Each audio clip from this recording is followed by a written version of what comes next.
All right, let's go through and dive into some potentially league-winning waiver wire running backs here. And I'm going to do this a little bit differently. We are going to be talking about our waiver wire pickups at the beginning of the video. And later on in the video, we'll be talking about some guys that if you're still holding out hope, I'm sorry, it's time to cut them. Send them to the waiver wire. Drop them off your roster for maybe some of the more exciting options we're talking about today. But of course, before we get into it, go down there. Drop a like on the live stream. If you have not done so already, subscribe to the channel. We just hit 120,000 subscribers. Thank you so much. I'm going to continue to stream every single day. So just make sure you hit the bell next to the subscribe button if you want to come out and get your questions answered. Or feel free to go down there, leave any questions you have in the comment section. I'm going to be trying to respond to at least 200 of those in this video. And last but not least, this video is brought to you by Underdog Fantasy, where you can always check out a ton of cool player props. But for the people who use promo code FLOCK on Underdog Fantasy, not only are you going to get a dollar-for-dollar deposit match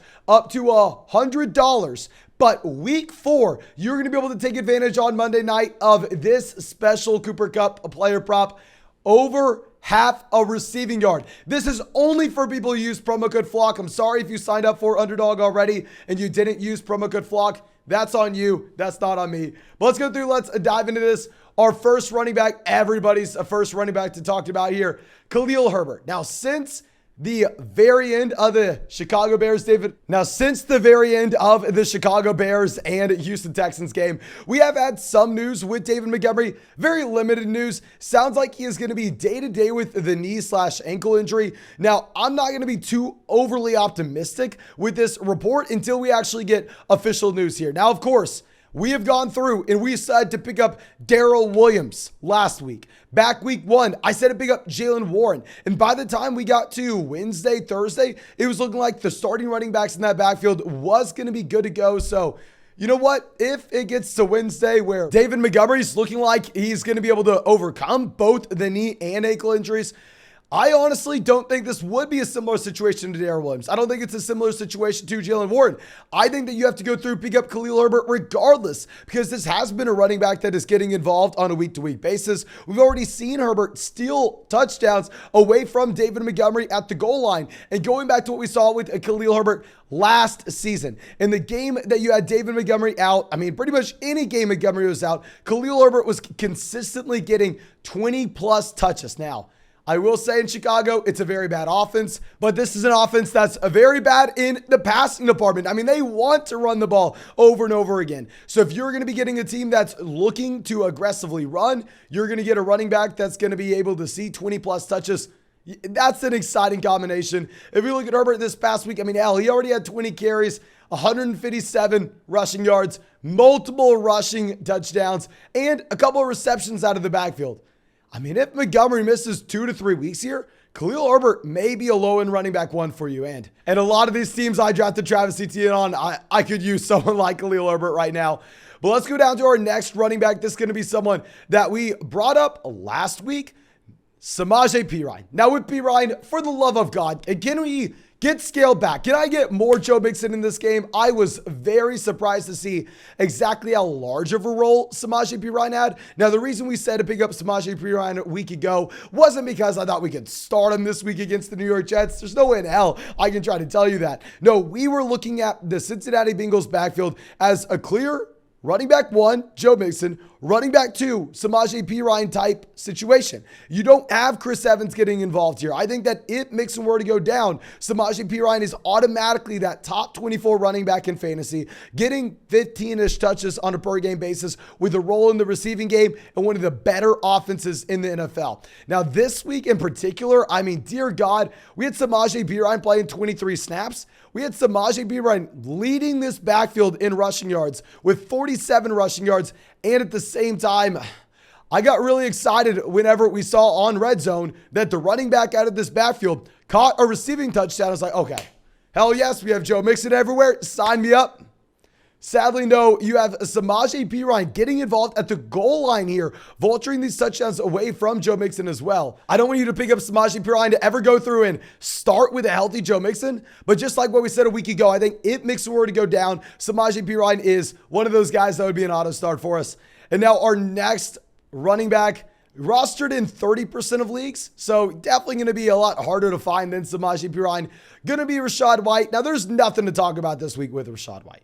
Right? If you were looking at his snaps, played like 6 snaps. I mean, this is a running back that is not getting on the field at all when we have Leonard Fournette, the running back that the Tampa Bay Buccaneers paid, the running back that the Tampa Bay Buccaneers are currently running into the ground. But looking across the NFL right now, looking at these running backs, specifically those older options, guys like David Montgomery, James Conner, Dalvin Cook, all getting banged up. I think that it's a possibility that maybe, just maybe, if the Bucs continue to use a Leonard Fournette in this fashion, that we could see a Leonard Fournette absence here, where Rashad White would be very appealing, because we go back to Rashad White at Arizona State. This was a running back that had a target share close to 20%. To see a target share for a running back like that in college is legitimately unheard of. He was the best pass catching running back in this year's NFL draft class. This is a team that, if we look at all the wide receiver injuries that they have, if we look at the fact that they want to throw the ball over and over and over again, Rashad White would be a natural fit here, just given the receiving skill set that he has and how he could play alongside Tom Brady. Now, what I also like to see is that while Rashad White isn't getting used a lot when you have Leonard Fournette healthy, he is the only running back getting used. So it's really nice to see that he is the clear running back too in case of a Fournette injury. I think that he is going to be one of those premium handcuff running backs. And now our next guy, going to have a role on a week-to-week basis, plus be a premium handcuff RB, Tyler Allgeier. Now with Tyler Allgeier, yes, he's going to be playing behind Cordell Patterson. Patterson crushed this week. 141 rushing yards, the rushing touchdown as well. And obviously we know Cordell Patterson is a former receiver, literally one of the best passing down running backs in the NFL. But if we're looking at Tyler Allgeier, this is a running back that had that role week 2 whenever you had Damian Williams getting put on the IR for the Atlanta Falcons. Week 3 continues this same path. He has 21 snaps compared to Cordell Patterson at 35. And if we're going to be looking at the overall touches, you get Tyler Allgeier with 6 carries here. You get Tyler Allgeier as well with the target out of the backfield. He was actually a surprisingly good running back in college. He doesn't have a lot of team investment. This is a running back that was drafted on day 3, very similar to Dameon Pierce. And with Cordell Patterson, I took him in a ton of best ball leagues. I thought on Underdog in particular, he was severely undervalued. But if we are going to be fair here, I mean, Cordell Patterson is a 31-year-old running back that has only been able to play one full season at the RB position and hold up. We just haven't seen him do it over that large sample. So I think that Tyler Allgeier is someone that's getting week-to-week touches that is upside for more if there were to be an injury to Cordell Patterson. And now our next running back that we can talk about, literally just for a full PPR format and for your extremely deep leagues, Jerick McKinnon. With Jerick McKinnon, I want to point out the fact that he played 33 snaps this week. He led the Kansas City Chiefs running back room in snaps. He had 21 routes run. We've seen Jerick McKinnon over the past few weeks now actually leading this team in routes run, and he had 7 carries compared to Clyde Edwards-Helaire at 7 as well. Now, CEH came away with the touchdown, which is hilarious. You're looking at a Clyde Edwards-Helaire stat line of 7 carries for 0 yards and a rushing touchdown. Now, of course, CEH gets the 5 targets out of the backfield, so he does give you a decent fantasy stat line at the end of the day. But I think if you're looking at the Kansas City Chiefs, you're not that impressed with what you have with Clyde Edwards-Helaire. On top of this, they used Jerick McKinnon in the playoff stretch. Now, if Jerick McKinnon's seeing the majority of the snaps in this backfield, I think that in a deeper format, that's specifically a PPR league, given the receiving skill set he has, it's probably worth a roster spot. Now, let's move over to the drops. First guy, he was on our waiver wire video last week. Daryl Williams, rostered in 24% of Yahoo leagues right now. Just go through, get him off your team. I mean, he only had 1 carry this past week. Obviously, the reason we were telling you to pick him up is once you saw James Conner go down, it looked like it was a split backfield between Eno Benjamin and Daryl Williams. Didn't exactly know who the guy we wanted here. So we were like, okay, you pick your guy. I mean, arguably you can go for both of them, but nope, you have James Conner good to go. James Conner back and healthy. And the difference between looking at someone like Daryl Williams and Samaje Perine as a handcuff is with Samaje Perine, he's that 1-for-1 replacement right now with Joe Mixon. There's really nobody else. Chris Evans is not getting involved. Whereas if we're looking at Eno Benjamin, if we're looking at Daryl Williams, I think that if we were to have James Conner going down, they are going to be playing in that pseudo committee where it is going to be hard to figure out which one of these guys that we want. So of course, if there is a James Conner injury, then at that point we'll go through, we will pick up Eno Benjamin / Daryl Williams again. But at this point, we don't want the running back 2 / running back 3. We can't really figure it out with a healthy running back in this offense.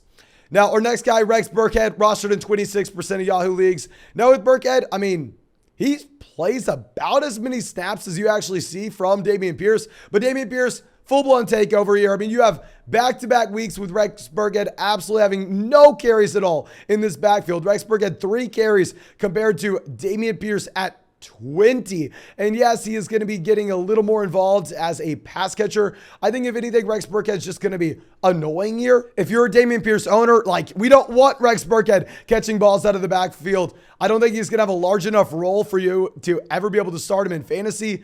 Even if there were to be an injury to Dameon Pierce, like, how excited are we to go through jamming and old dusty running back in a very bad NFL offense, even if he has the receiving skill set? So I'd definitely rather have someone like Jarrett McKinnon, who's the passing down running back in Kansas City, rather than Rex Burkhead, the passing down running back in Houston.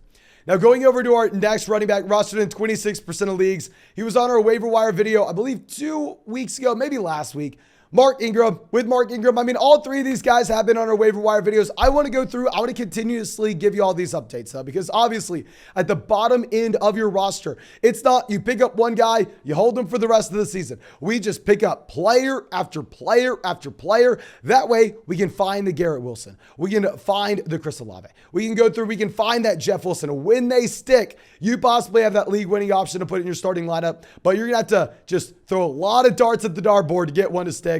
And if we're going to be looking at Mark Ingram, hell, I mean, he played 23 snaps this week. He had 5 carries, but he has absolutely no role at all in the receiving game. He has the most active career touches of any NFL running back at this point. I think that his ceiling would be severely capped. So if we have Alvin Kamara healthy, Alvin Kamara going out there playing 48 snaps, no problem. He had 7 targets. We bet the over on 2.5 receptions here. You're telling me we can't get one more reception? We have to stop at 2. That is a little annoying, but I don't think Mark Ingram's worth a raw spot anymore. But thank you again for being a part of the flock. I truly do appreciate it. If you have not done so already, go down there, drop a like in the video, subscribe to the channel, leave any questions you have down there in the comment section. And of course, if you want to go access this special player prop for Cooper Kupp here, it's only available for people who use promo code FLOCK on Underdog Fantasy. That will be for Monday night, week 4. Go sign up for Underdog, use promo code FLOCK. They'll match your first deposit dollar for dollar up to 100. And later this week, you can take advantage of that player prop here with Cooper Kupp. But thank you again. I appreciate you. I hope you have a great day, and I will get to see you out with the live stream tonight.